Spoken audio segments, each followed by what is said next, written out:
Today we will be continuing our lesson for Abigail and Nabal. Our preference yesterday's lesson that we are going to start seeing some bad decisions.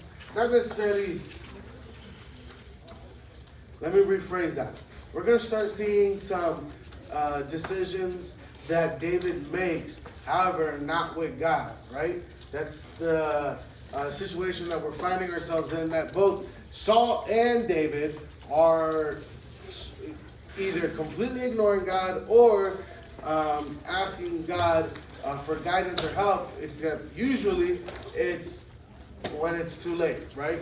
And so in this story, yesterday we talked about how David could have killed Saul. He found him, got so close that he cut off a piece of his robe, and then that's where we pick it up. The next day, everyone's waking up. I don't know if they're cooking eggs there on the campfire. We don't know what they're doing. We just know everyone's waking up. And then David, on the top of the hill, shouts out, "Saul, Saul!" Gets Saul's attention. Saul looks up. David shows him a piece of his robe. Saul then looks and sees how he's missing a piece of his robe, and he's kind of like, what in the world? It shows Saul how close David was, and even how close he was to losing his life. This scene absolutely breaks Saul. Remember, Saul is so far lost in his own mind right now that when he can't control himself. Not only does he not control himself, whenever he is in control, all he does is make bad decisions. So the fact that David showed mercy, and we talked about this. Yes, at this time, if he were to kill Saul, no one would have been upset. No one would have been like, you know what, you probably shouldn't have done that. They would have said, hey, good job for finally standing up for yourself. Thank you for doing this. However, is that good? Would that have been profitable for David to kill Saul? What do y'all think? No, absolutely not. David believed, hey, Saul is part of God's anointing. Yes, dude is trying to kill me right now. However, I believe God has a plan, God has a purpose, and therefore I'm not going to touch the guy. So he cut off a piece of his robe. This breaks Saul. He's so tired and frustrated that when he saw this, he started pleading with David. For the first time, okay, Saul acknowledges that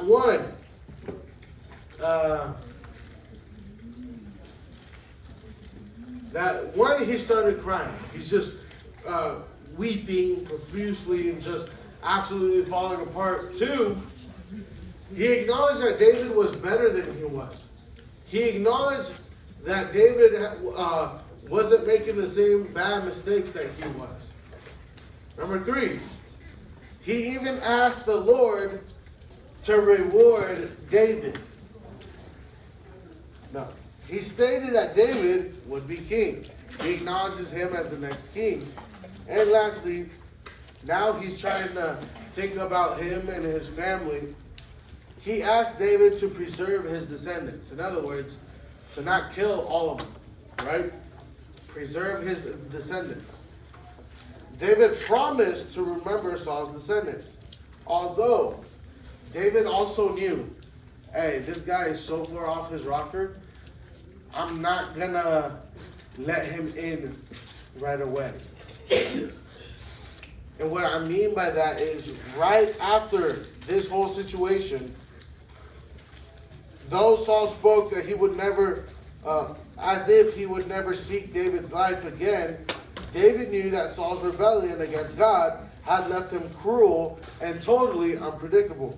Therefore, David again went into hiding. David knew, hey, this guy, even though it shows like there may be some progress right here, I'm not going to get close to him. Why?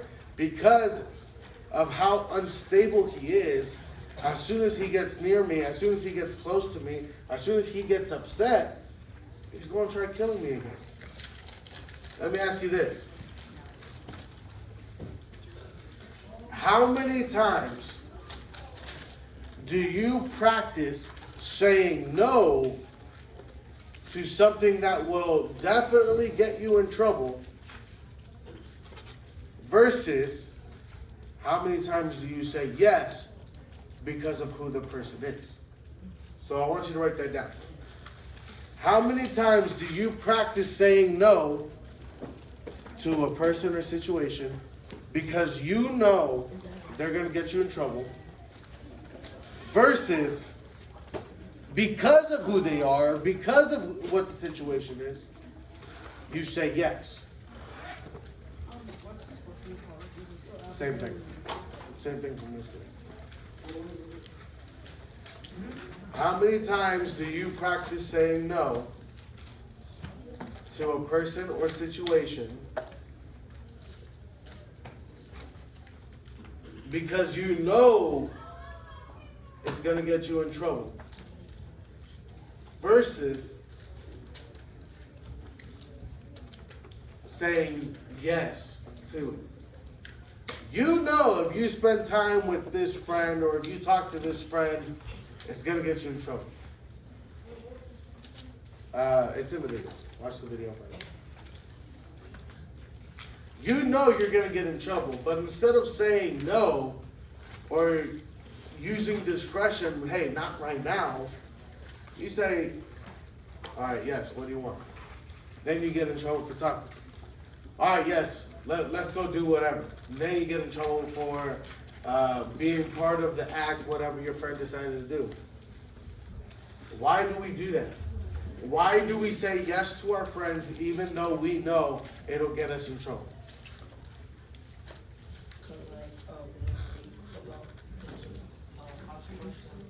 100%. We don't think about the consequences. We think, oh, nothing's going to happen. Yes. Like peer pressure, like I just want to show off and like look great. Okay, yeah. Sometimes peer pressure, hey, it'll be so cool if you do so-and-so, if you do this or that, if you do this with so-and-so, if you do whatever. And so then you gotta like, obviously I'm gonna do it, it's gonna make me look cool, so then you go do it. 100%, peer pressure is a real thing. Yeah. Like you want to fit in, or you're afraid that if you don't do it, like they're not going to want to be friends with you. 100%, different form of peer pressure. You think you don't do it, you're gonna be looked at weird because you didn't do X, Y, and Z, fill in the blank. Yes. It feels fun to do in the moment. Another one that doesn't think about the consequences. It feels fun. You like it. You're having fun while you're doing it, so you're gonna go ahead and just do it, right? No, that is not what you do. You have to practice discretion. Sometimes a good friendship tells each other no. Hey, that's not right. Don't be doing this. Hey, don't be doing that. Think.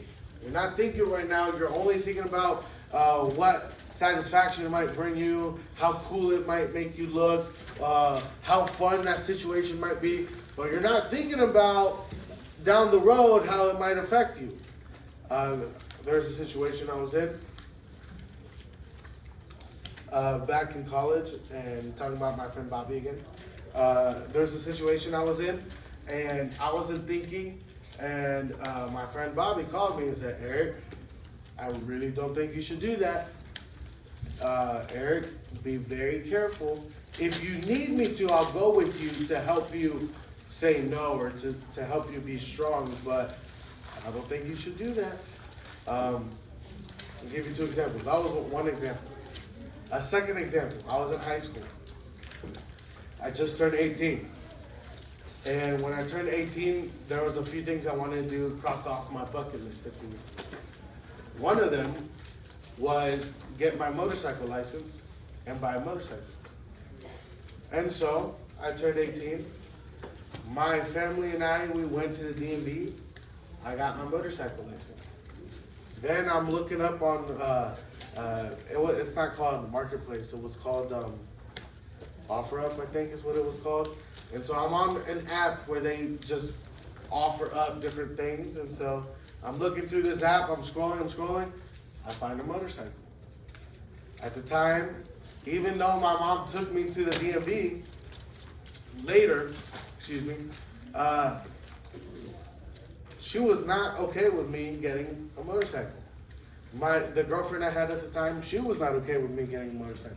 However, I wasn't dumb. I got my one friend who had a truck and who also wanted a motorcycle to go with me to go look at the motorcycle. We went. We drove like 2 hours away from my house to go look at the motorcycle. I did not have a lot of money. I'm just gonna be honest. I did not have a lot of money. We were there. We talked to him. We saw the motorcycle. It was a 1997 Honda Shadow with the gas tank being red and black, and then the word Shadow being a little yellow. And then it was a bobber style. So what it meant was you sat on it like a not like a racing, not like a crash rocket, but like a big one, right? And there was no back fender. Like it was literally seat and tires. So anytime you would drop, depending how much you dropped, potentially you were like riding the tires, which isn't good, but it looks cool. And I told after church, it was on a Sunday. After church, we went out to eat. My girlfriend at the time, she went with us. My mom and my girlfriend, I don't even remember what my brothers were doing, but my mom and my girlfriend were like, no, don't get the motorcycle. Don't spend your money, don't do it. I said, well, I already messaged the guy and we're already gonna go look at it. They were like, that's fine, just don't buy it. And so we pulled up, we went to go look at it. What do you think happened? You bought it. I bought the motorcycle. Yes, sir. And so my friend lowered his truck into a little bit of a ditch so that it was a lot more level, the bed of the truck and the ground. And so we were able to just push my motorcycle up onto the bed. We ratcheted, strapped it down in the bed of his truck. We drove all the way back to the church. We were late, so I didn't even go home. We had church, so we drove straight to the church. At this point, I hadn't even had my license yet. I didn't even have a helmet yet. And so I had one of our other friends drive it home for me. And then I drove him back to his house. And so it was crazy. I pulled up in the church. My mom saw the motorcycle and absolutely lit me up. She was not happy with me. I bought the motorcycle. It was straight piped. I loved it. It was Straight pipe? It was a straight pipe motorcycle. My friend rode it back to our house, left it there. I bought the motorcycle Monday. Tuesday, I bought a helmet. Actually, my mom had a chance to cool down, and so my mom actually bought me my helmet. So shout out, Mom. She bought me my helmet Tuesday. Wednesday, I took my test. Also, I've never ridden a motorcycle at this point, and I rode dirt bikes growing up and four-wheelers, but I've never been on a motorcycle. Wednesday, I went and took my test. I passed my test. My family left me, and for the first time ever, I had to ride all the way through town because my house and the DMV were on opposite sides. Now, I tell you that story for this. I bought that motorcycle, and I had it for the next 2-3 years. However, I also went to college. How many times do you think I rode that motorcycle? 0. Not a lot. I think I rode it like 3 or 4 times when I got to come home. At one point, I like ran out of gas on the middle of the street too, so I had to like pull off and then like push it. And then luckily it found like 2 ounces of gas, and there was a gas station right in front of me. So I turned it back on, and it turned over, and so I rode it to the gas station and put gas in it. Definitely the cheapest way of paying for gas is getting a motorcycle for sure. However, I was not thinking about the consequences. I was not thinking about how that would make my family feel, about how much money I would lose buying the motorcycle. Praise God, 2-3 years later, a girl comes into my life. I realize, hey, I really like this girl. I think I want to marry this girl. What happened to your other girlfriend? She's not my girlfriend no more. Oh, okay. I mean, like, we just left her, guys. No, I broke up with her. Anyways. Oh, well, that's crazy. But another girl comes into my life. I realized I love this girl and I want to spend the rest of my life with her. So I did what any good Southern boy does. Sell it. I sold it Oh, man. to a bunch of rednecks, right? Oh, wow. And they showed up to the house. All I get is a text message from my brother because I wasn't there. I was at Bible college, right? I get a text message from my brother. He took a picture of the dudes loading it in the back of their truck. And from that money that I sold my motorcycle, I was able to pay for a lot of my engagement ring and for my wife. And so that's a pretty cool story. If you ever see my wife's ring, a lot of the money I used to pay for that ring was from my motorcycle. How much was it? How much is the ring for selling the motorcycle and it's only paying for a certain amount? What was that? Did it pay for the whole ring? Or It paid for a lot of it. Like, I still had money saved. That's another thing. I've been saving money for a while. I was saving money for my wife for a while, and then I sold my motorcycle, and so all that combined, not all of it, but a lot of it combined, helped pay for it. And it was several thousands, but I'm not going to say that, right? I also got a good deal, so that was a blessing. So, but here's the thing. 2 types of friends. And don't get me wrong, I still love those guys. I'm still friends with them. That's not the point. The point is, there's 2 types of friends. One of them called me and said, hey, bro, I don't think this is the right decision. The other one was like, hey, let's go do it, full send. Let's go buy the motorcycle, right? Now, again, both guys, they're good guys. I'm not saying they're bad guys. But how come or why do we say yes to a situation that is either going to get us in trouble instead of, hey, you know what? I don't know if I should be doing this. Hey, you know what? I'm not going to be doing that because I have people in my life helping me stay on the right path and say, you know what? That's not the right path for you. Don't make that decision. Hey, you don't realize if you make this decision, this consequence may happen. Consequences can be good or bad, but most of the time when we think about consequences, it's in a negative term. It's in a negative sense. Why? Because it's too late to change what we do, and therefore we're stuck with negative consequences. How many of you enjoy negative consequences? You enjoy negative consequences? I mean, it's like, I know what it is. Yeah. It's a negative consequence. Yeah, but like, if it's like, if you're gonna stay in the like, no, like, I think what he's trying to say is no. it's like if you get it. Oh, okay, never mind. Oh, you're Give him a detention, let him find out. I think he's trying to say that. No, I see it wasn't like a detention. I like the Bible.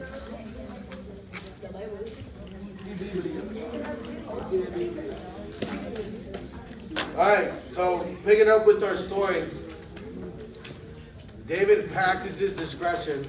He realizes, okay, although Saul is in this good mood right now, right? He just realized he could have died, but David showed grace. So obviously, because he did it, he's in this good mood. I'm gonna throw it away. Oh, No, I'm not. that's a negative consequence. It is. But because David didn't kill Saul, Saul's in this peaceful mood. We find out at this part of the story, Samuel, the priest, dies. He's old, he's an old man. Samuel dies. Saul's peaceful mood probably gave David a chance to go to Samuel's funeral. All of the nation of Israel would miss the stable, faithful, godly man. By this point, Samuel is dead, right? And here is where we are introduced to Nabal and Abigail. All right, one second. And after the funeral, David leaves and he goes into hiding again, right? He's running away. And as he runs away, he goes into this land that and meets a very rich man, a very wealthy man. He's introduced to Nabal and his wife Abigail. At this time, Nabal, I'll read what all he had, but he had a lot of sheep and a lot of animals, which meant that he was wealthy, right? We talked about that. Pay attention. What are you doing? Stop. All right. And at this time, it was common for if there was a big army, if there was a big group of men, to help support the landowners in their protection of the animals. So basically, they were like ranch hands, okay? How many of you know what a ranch is? Yeah. All right? People that work the land and own the ranch are called ranchers, right? Whoever that they live there. However, ranchers often don't do the work themselves. No, that sounds bad. Don't just do the work themselves. They get a lot of help. And they call them, turn around, please stop talking. And they call them ranch hands. So, David and his men at this point are pretty much like ranch hands, right? They're taking care of the animals. Nabal, whose name literally means fool, which kind of alludes to the situation that's going to happen. He was the wealthy owner of 3,000 sheep and 1,000 goats. But he was stubborn, belligerent, and dishonest. Abigail, his wife, was intelligent and beautiful. Okay? The Bible tells us that, right? So, one day after David and his men provided protection and helped take care of the animals, David sends 10 men to go talk to Nabal and say, hey, it's time to pay up, right? We offered protection, we helped you out with the animals, we defended your animals. It's custom for you to pay a little bit, right? You don't have to pay everything, just pay something, right?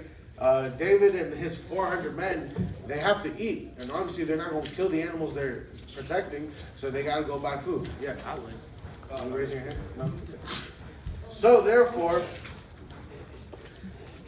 David sent 10 men to go ask Nabal for money, for their payment. Guess what Nabal does? Curse them out. Yep. He doesn't curse them out. He doesn't pay them. He told him, nah, I'm good. Nah, you're good. Nah, let me tell you something. David gets all of his men, 400, right, to go and kill Nabal. Him and all his men, they're going to go kill Nabal. Abigail found out about this. Abigail heard about it and said, no, we got to fix this. She knows who David is. She knows that he's a commander. He was a commander in Saul's army. He killed the giant. He killed bears and lions. And he killed over 200 Philistines. She knows, hey, this ain't a dude you just casually push off and say, nah, I'm not going to pay you. Like, she knows Nabal's going to die. So because she's smart, she has good understanding, she prepares to pay David and his men. She was told by one of Nabal's men about the great protection and help David and his men had been, and the response the young man received from her husband. She quickly prepared, bless you, 200 loaves of bread, 2 barrels of wine, 5 roasted sheep, 2 bushels of grain, 100 clusters of raisins, and 200 fig cakes, and set out to meet David. Fruit cakes? Fig cakes. What is the fig? I don't know what a fig cake is. Yo, that's a whole Thanksgiving meal right there. It's a small fruit cake like this, is what I learned about. 200. Yo, 2 barrels of wine is Yes.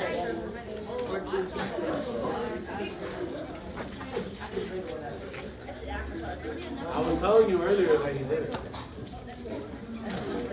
That's why I knew you were gonna ask that. All right, listen up. That's a lot. Actually, we'll stop right there. Oh. Wait. We'll stop right there. I'll finish up this lesson tomorrow, and we'll talk about this. This part of the story is gonna lead into David not making some wise decisions, and we'll talk about that, what that looks like tomorrow. That's like the And biggest so, cliffhanger.